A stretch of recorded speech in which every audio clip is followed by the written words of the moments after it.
హిమాలయ శిఖరాల సాక్షిగా గలగల పారే చీనాబ్ నది అలల మీద భారత్ ఒక జల విస్ఫోటనాన్ని సృష్టించబోతోంది. ఇది కేవలం ప్రాజెక్ట్ కాదండి, డ్రాగన్కి తోకలా మారిన పాకిస్తాన్కు భారత్ ఇస్తున్న గట్టి సమాధానం అని చెప్పుకోవచ్చు.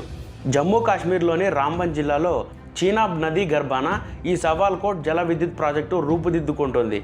దశాబ్దాలుగా కాగితాలకే పరిమితమైన ఈ కలను మోదీ సర్కార్ ఇప్పుడు శరవేగంతో పట్టాలకెక్కించింది.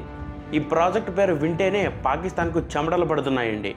ఎందుకంటే భారత్ ఈ ప్రాజెక్ట్ ద్వారా నీటిని కంట్రోల్ చేస్తుందని, దీనివల్ల తమ దేశానికి వచ్చే నీరు తగ్గిపోయి ఎడారిలా మారిపోతుందని వారి భయం. చెరువు ఎండిపోయినా కప్పల కరువు రాదు అనుకున్న పాకిస్తాన్కు ఇప్పుడు అసలైన కరువు భయం పట్టుకుంది. అందుకే అంతర్జాతీయ వేదికలపై ఈ ప్రాజెక్ట్ని ఆపమంటూ మొసలి కన్నీళ్లు కారుస్తుందండి. అక్షరాల 5,129 కోట్ల రూపాయల భారీ బడ్జెట్. ఇది పూర్తయితే 1856 మెగావాట్ల విద్యుత్ ఉత్పత్తి అవుతుంది. 1960లో కుదిరిన సింధు నదీ జలాల ఒప్పందం ప్రకారం చీనాబ్, జీలం, సింధు నదుల నీటిపై పాకిస్తాన్కు పూర్తి హక్కులు ఉన్నాయి. మన దేశం కేవలం విద్యుత్ ఉత్పత్తి వంటి పరిమిత ప్రయోజనాలకే ఈ నీటిని వాడుకోవాలి.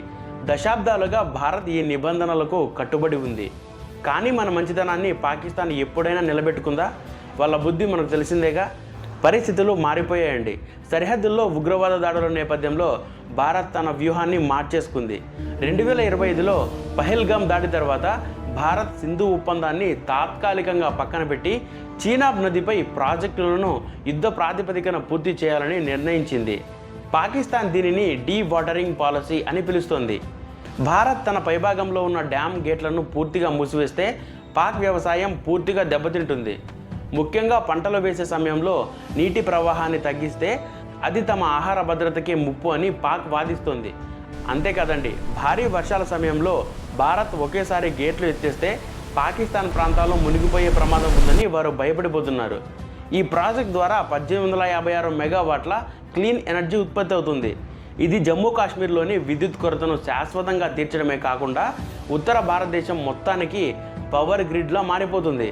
ఇంత బడ్జెట్తో చేపడుతున్న ఈ నిర్మాణం వల్ల వేలాది మంది స్థానిక యువతకు ఉపాధి అవకాశాలు లభిస్తాయి. రోడ్లు, మౌలిక సదుపాయాలు మెరుగుపడతాయి.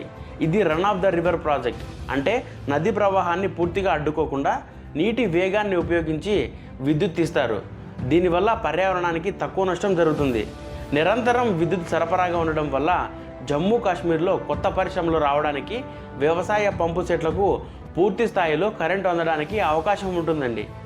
సరిహద్దు ప్రాంతాల్లో ఇలాంటి భారీ ప్రాజెక్టులు నిర్మించడం ద్వారా ఆ ప్రాంతంపై భారత్ పట్టు మరింత బలంగా పెరుగుతుంది.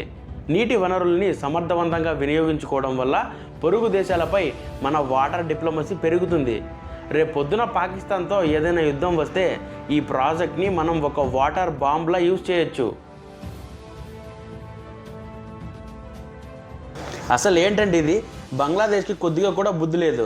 వాళ్ళ దేశంలో జరుగుతున్న గొడవలకి మన దేశం కారణం అంటుంది చూడండి. అసలు వీళ్ళు మనుషులేనా? దక్షిణాసియా రాజకీయాల్లో ఇప్పుడు ఒకే ఒక అంశం సెంటర్ ఆఫ్ అట్రాక్షన్గా మారిందండి. అదే బంగ్లాదేశ్లోని చిటాగాంగ్ హిల్ ట్రాక్స్. ఒకప్పుడు ప్రశాంతంగా ఉండే ఈ పచ్చని కొండల్లో ఇప్పుడు గొడవలు, ఆర్తనాదాలు వినిపిస్తున్నాయండి.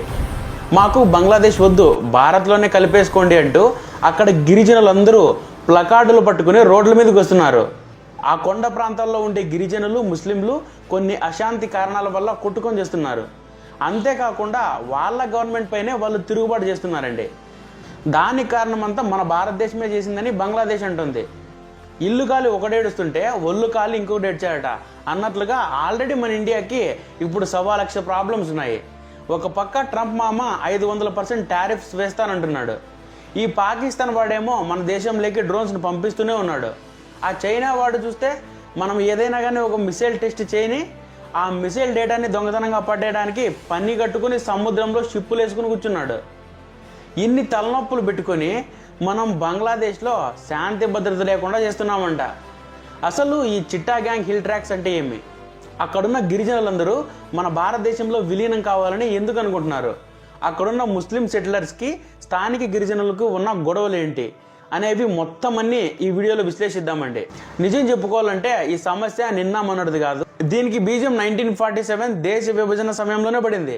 చెట్టు ముందా విత్తనం ముందా అన్నట్లుగా ఈ వివాదం చాలా పాతదండి. చిట్టాగాంగ్ ప్రాంతంలో 97% మంది గిరిజనులు ఉండేవారు. వారిని అన్యాయంగా పాకిస్తాన్లో కలిపేశారు. 1971లో బంగ్లాదేశ్ విముక్తి కోసం భారత్ పోరాడితే ఆ దేశం ఏర్పడ్డాక అక్కడి గిరిజనుల బతుకులు మారతాయని అందరూ ఆశించారు. కానీ కంచె చేను మేసినట్లు బంగ్లాదేశ్ సైన్యం మరియు బెంగాల్ ముస్లిం సెటిలర్లు కలిసి అక్కడి గిరిజనుల భూములను ఆక్రమించడం మొదలుపెట్టారు. గిరిజనుల్ని బలవంతంగా వెళ్ళగొట్టి అక్కడ మత మార్పిడులకు మరియు హింసకు తెరలేపారు. ఇదే ఈరోజు జరుగుతున్న మహాయుద్ధానికి అసలు కారణమండి. అసలు ఈ ముస్లిం బెంగాలీ సెటిలర్లు ఎవరంటే వీళ్ళందరూ పేదవాళ్ళే, భూమి లేకుండా ఉంటారు కదా, వాళ్ళు ఆ బెంగాలీ మాట్లాడే ముస్లిం రైతులు అనమాట. బంగ్లాదేశ్ ప్రభుత్వం 1980లలో ఒక రాష్ట్ర ప్రయోజిత వలస కార్యక్రమం కింద, అంటే స్టేట్ స్పాన్సర్డ్ ట్రాన్స్మిగ్రేషన్ ప్రోగ్రాం కింద ఈ బెంగాలీలను సిహెచ్టి ప్రాంతానికి తరలించిందండి. సిహెచ్టి అంటే ఏం లేదండి, చిటాగాంగ్ హిల్ ట్రాక్స్, అంటే ఇది గిరిజనులు నివసించే ఒక కొండ ప్రాంతం అనమాట. దీని వెనుక చాలా పెద్ద ప్లానింగ్స్ ఉన్నాయి అండ్ రాజకీయ లక్ష్యాలు కూడా ఉన్నాయండి. ఈ బెంగాల్ సెటిలర్స్ వచ్చే టైంకి అక్కడ ఆల్రెడీ గిరిజన తెగలు నివసిస్తున్నాయి. వాళ్ళలో ముఖ్యంగా చక్మా, మార్మా, త్రిపుర అనే 3 ముఖ్యమైన తెగలు ఉన్నాయి. 1947లో వీళ్ళ జనాభా అక్కడ 97% ఉండేది. ఆల్మోస్ట్ వీళ్ళందరూ హిందూ, బౌద్ధ మతాన్ని అనుసరిస్తారండి. అప్పుడు ఆ గిరిజన తెగల మధ్యలో బంగ్లాదేశ్ ప్రభుత్వం ఈ బెంగాలీ ముస్లిం సెటిలర్స్ని పెట్టింది. ఇక్కడి నుంచి అసలు సమస్య స్టార్ట్ అయింది. ఈ బెంగాలీ ముస్లిమ్స్ని సిహెచ్టిలో పెట్టడానికి కొన్ని కారణాలు ఉన్నాయి.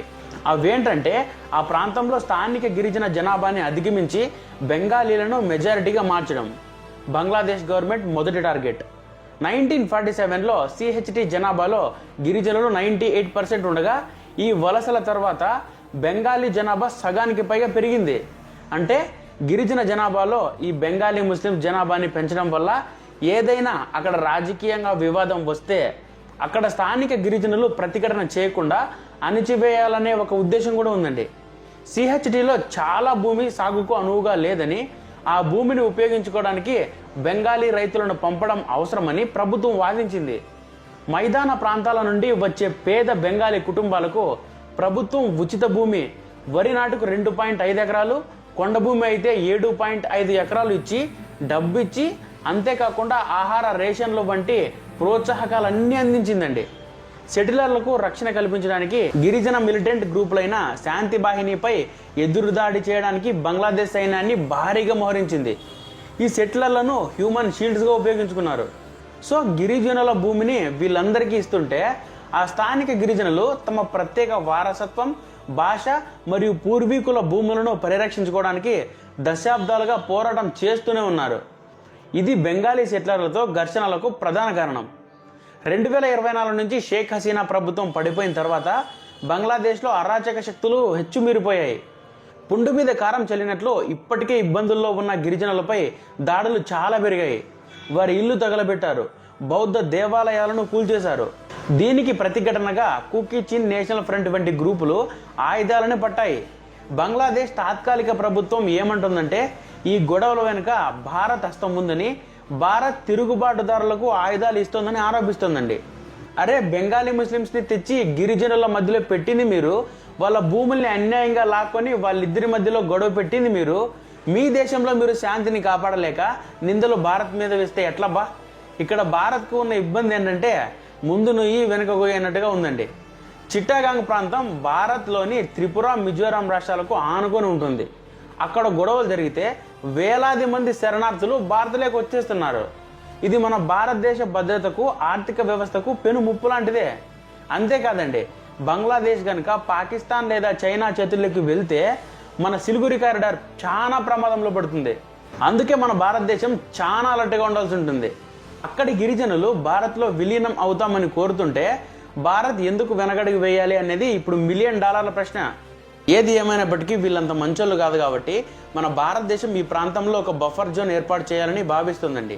అంటే మన సరిహద్దులకు రక్షణగా బంగ్లాదేశ్ భూభాగంలో కొంతమేర తిరుగుబాటుదారుల సహకారంతో నియంత్రణ సాధించడం అన్నమాట. బంగ్లాదేశ్ మనకు వ్యతిరేకంగా మారితే భారత్ తన ఆత్మరక్షణ కోసం ఏదైనా చేస్తుంది. 2026 నాటికి సరిహద్దుల్లో మోహరించిన బలగాలు, డ్రోన్ల నిఘా చూస్తుంటే అదును చూసి దెబ్బ కొట్టడంలో భారత్ వెనక్కి తగ్గదని అర్థమవుతుంది. అయితే ఇది యుద్ధానికి దారితీస్తుందా లేక దౌత్యపరంగా ముగుస్తుందా అన్నది వేచి చూడాలి. చివరగా చిట్టగాంగ్ హిల్ ట్రాక్స్లో రక్తం చిందించడం ఆపకపోతే బంగ్లాదేశ్ మరో విభజనను ఎదుర్కోక తప్పదు. భారతదేశం ఎప్పుడూ శాంతినే కోరుకుంటుంది, కానీ మన జోలికి వస్తే మాత్రం నిప్పుతో చెలగాటమని గుర్తుపెట్టుకోవాలి. మరి ఈ విషయంలో మీ అభిప్రాయం ఏంటి? మన భారతదేశం చిట్టాగాంగ్ గిరిజనులకు మద్దతు ఇవ్వాలా వద్దా? మీ అభిప్రాయం ఏంటో కమెంట్లో తెలియజేయండి. ఇంతటితో మన వీడియో ముగుస్తుంది. వీడియో కంటెంట్ఫుల్గా అనిపిస్తే లైక్ చేసి కమెంట్ చేయండి. ఇంకా ఎవరైనా మన ఛానల్ని సబ్స్క్రైబ్ చేసుకోకపోతే సబ్స్క్రైబ్ చేసుకొని బెల్ ఐకాన్ ఆన్లో పెట్టుకోండి. Love you all.